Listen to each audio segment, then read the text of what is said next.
I don't know if very many people know about this trail or not, but it's right off of Sycks Creek Road.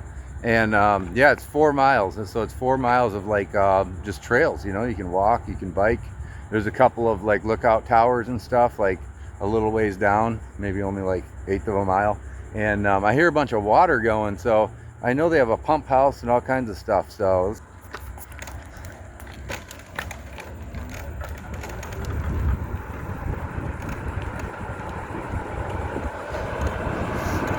I can hear the pumps going right now. So this is the beginning of the trail. And a lot of people come back here fishing too because it's right next to 2 canals. Basically, it's just like a trail that goes in between 2 canals. So that's the pump house.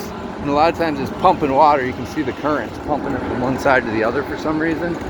So anyway, yeah, but this will take you all the way up to 528. So basically you could take this trail all the way from Merritt Island and you could take it all the way to the Cape, basically Cape Canaveral. Take this up to 528, go east on 528 and you'd run right into the cruise ships, Cape Canaveral. So here we are. I'm videotaping with one hand, so I'm not going real fast, but anyway, yeah, it's pretty neat. It's about like this the whole 4 miles, but I'll go up and check out the lookout tower here real quick. Looks like they just painted it. It's been there a long time, but it looks brand new. So yeah, they must have just put a fresh coat of paint on that thing. All right, let's go check it out. You do get a pretty good view from up here. I mean, it's a pretty good view, but wow, they've let the trees grow up, so you really don't get a whole great view from up here. So I mean, you can see a long ways, I suppose, this way. That's just all open marshland. So anyway, all right, on the road again. All right, well, I'll go just up to one of the first culverts to show you some pretty cool fishing spots right here.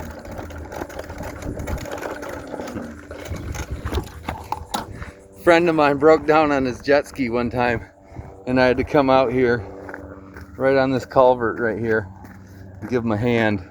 So anyways, that's pretty neat though, isn't it? It's like most of the shoreline is like that. It's just all mangroves, and that's just a little piece of land that comes out right there with houses on it. And then on the other side of the trail is the other body of water.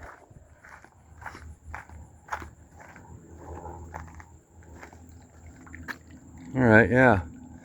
Look at how stagnant it is right there, which I'm surprised about. I can see current here, but it looks like not much moving right there. Must be slack tide right now. So even though these rivers are brackish, they still go up and down a little bit. People say there's no tides, but there really is. They go up and down a little bit, but we're so far from each inlet that the level doesn't go up and down near as much as like if you're right by Sebastian Inlet or something. Or I don't think it happens that much at the Cape either, because I think they've got locks there, so I don't think it moves at all. But Sebastian Inlet, it does. Pretty amazing. That water will humble you. I've seen people try to fight that current before, and it took those kayakers and just pulled them right out into the ocean. They had no clue what was going on. They can paddle like 3 miles an hour, and that current's probably going 16 right in the middle there. And the eddies and the currents and stuff, yeah, they didn't have a prayer, dude. They're better off just letting it take them out and then paddling north or south and just coming back to the beach on their scooters, because going back into that river with the current like that, it's impossible. I've seen jet skiers even fight it. So anyway, we went out there one time. I went out with a friend of mine, and we hit a wave so bad on the going through the inlet. It was just a 16.5 foot boat inboard, and It literally blew his hat, and it blew his eyelids back, which sounds so painful to say, but that's actually what happened. It was something else. Because there was just, you know, the nose went under and it just basically stopped the boat, and so much water just came right at us, and he must have evidently had his eyes open, because it literally folded his eyelids back. So I have a couple other good stories about how water will humble you too. You know, my old buddy, well, not my buddy, he was my boss, but back in my 20s, we were taking a John boat out from under a log jam in a slow river. The river was only going like 3 miles an hour. He hooked a tow strap to the bow of that tiny little John boat that was stuck under a log jam, and he almost got it out, but that current just grabbed that John boat, sucked the John boat under, and started sucking my boss's jet ski under also, because there was, you know, he had a tow strap on it. Man, he looked at me with fear in his eyes, man. He was just like thinking he's getting sucked under, you know. And at the last minute, his jet ski's like 2/3 of the way underwater. And I'm just standing on the ski like 5 feet away on my own jet ski, and there's nothing I can do, you know. I mean, I'm just sitting there like it happened so quick. And at the last minute, that tow strap broke, and he came launching out of there. So that was pretty wild.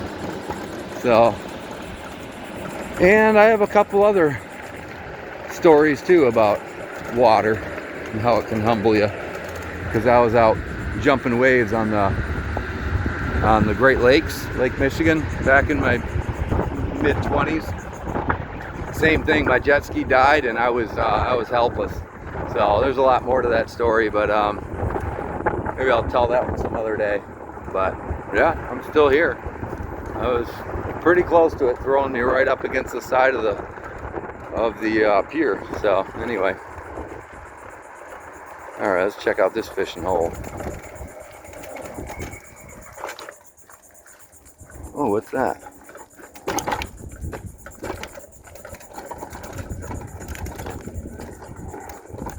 There's some. Oh, look at that. He's fishing. He's a dolphin.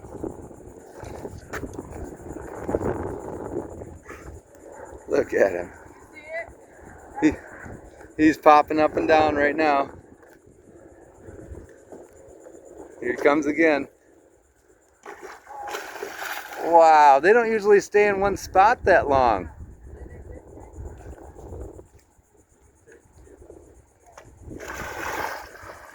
He's doing something. Chasing something.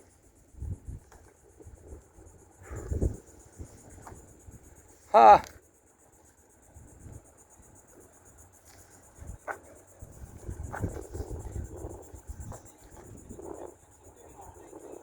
Look at him. Oh, he's definitely chasing some little fish. I saw a little fish jump. It's his baby gar. Oh, really? Baby gar.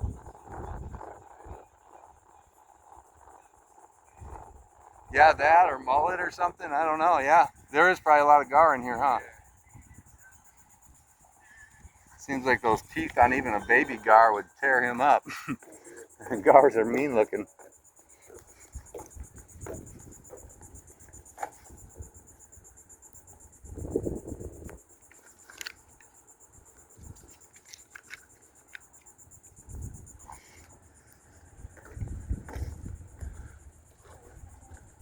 All right, well, I guess he's gone. He's down there chasing down some gar pike. Or alligator gar, one of the two. Wow, listen, look at him. He's got the life. He's got the boat, the dock, the house. Jeez. Oh, look at that swimming pool he's got back there. Jeez. But yeah, this is a pretty neat spot. Well, that was kind of cool seeing that dolphin. I tried keeping it in the middle of the screen. I mean, it's so sunny out, I couldn't tell if I got a good video or not, but that's half the fun, is to go back and see if I got anything good. But I think so.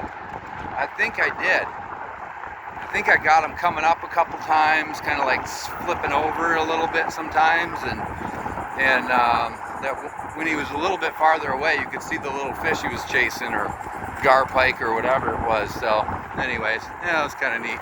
All right, well, there's one more spot that I want to go. And this is just kind of a cool spot. See, there's not a lot of shady spots around here, and it's definitely feeling like summer.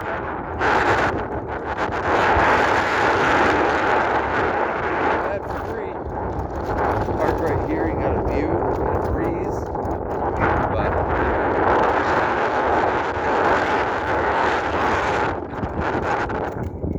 oh man, I got a fresh water here. Yeah, break time.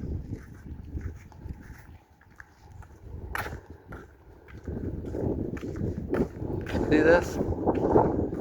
That's where I was right over there a minute ago. See the pier? So anyway, oh man, it's like 15 degrees cooler under here. Oh, this is great. Okay, well. All right, well, that's my video of the traveling, going on those trails and stuff like that. So that's a neat spot. So